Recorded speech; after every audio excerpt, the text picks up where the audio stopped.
Tiffany and Brad here with Years of Years, and it's this day in Disney for February 16th. And Indeed. yes, it is. And today we are going back to 1904, quite a long time ago, right?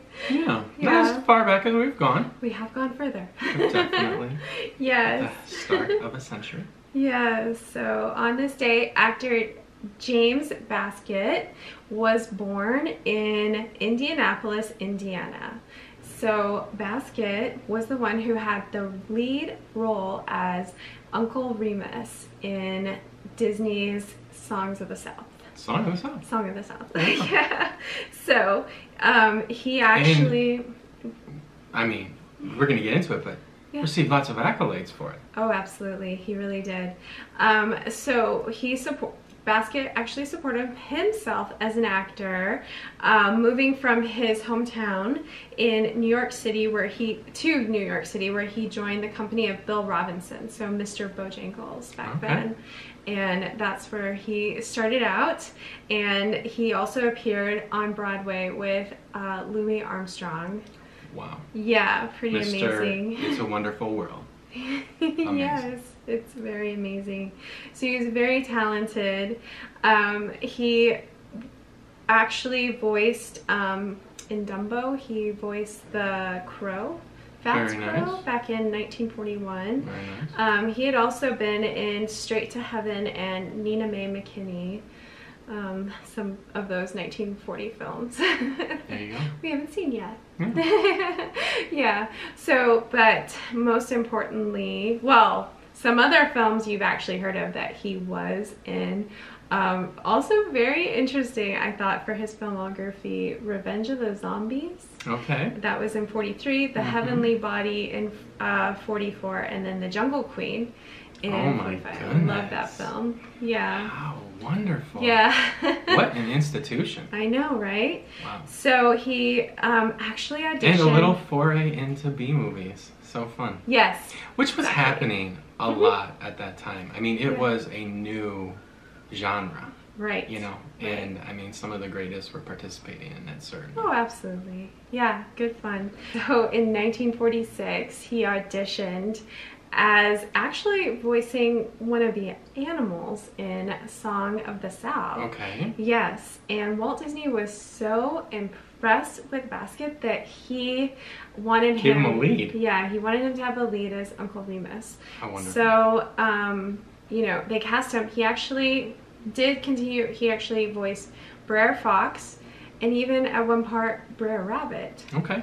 So that's interesting to me. So his voices are in there as well. Yeah. He did a fantastic role. He was one of the first Hollywood African-American actors to be portrayed as a non-comic character in a leading role in a film meant for general audience. Yeah. So he actually had a lot of firsts because, yeah. And I mean, honestly, that's really why this is like worth talking about. Right. I mean, we're not ignorant. We don't know that like talking about Song of the South maybe is even taboo, but we ride Splash Mountain all the time. It's still there. Yeah. It is being skinned over, and appropriately so, but at the same time, regardless, when we cancel things like culturally, do we really have to cancel the people and accomplishments and the greatness of what was accomplished to get us to this point? And here's part of it.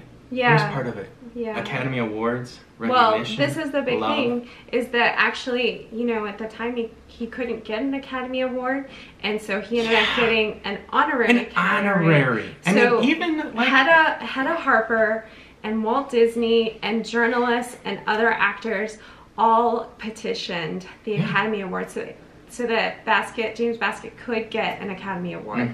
So I think this is so important to our history because, you know, it's the people who were fighting then and saying like, come on, like this is ridiculous. He deserves an award. I mean, even for his when work. we were children, there were still different like categories, and then sometimes there are for race. Yeah. You know, and this was a first step, and it was Disney. In the right direction. Yeah. So he did get an Honorary Academy Award, which he fully deserved. And, you know, for his performance as Uncle Remus. And additionally, he was the last actor to receive an honorary Oscar for a single performance. There you go. So he couldn't even attend the premiere in Atlanta because of segregation at the time. Yeah. And I just think that that's so brave of him, you know, to work with people who supported him and work with the situation and do his very best. He was older. He was 46. Unfortunately, he was suffering with diabetes, so he did pass away pretty quickly after, you know, the success of Song of the South. So. And he knows the work that he was about, and so grateful and proud of him and for him. Definitely not to be forgotten. I'm sure himself and people like him are proud of what he himself did and how it paved the way for those in the future to make things right, you know, for all of us, so that we can all treat each other with respect, equality, and love. So I just think he's a wonderful example of someone who dealt with the time, dealt with what he could, but paved a way, you know, for everyone else. So while the content that remains could be and is painful, there's silver linings to celebrate, and it was a vehicle of progress. So Song of the South. Yeah. So thank you guys for hanging out with us today, and of course feel free to share your thoughts and feelings on this subject. And James Baskett, if you remember him from the films that we mentioned and his success, so please let us know what you guys think, and we will see you guys next time.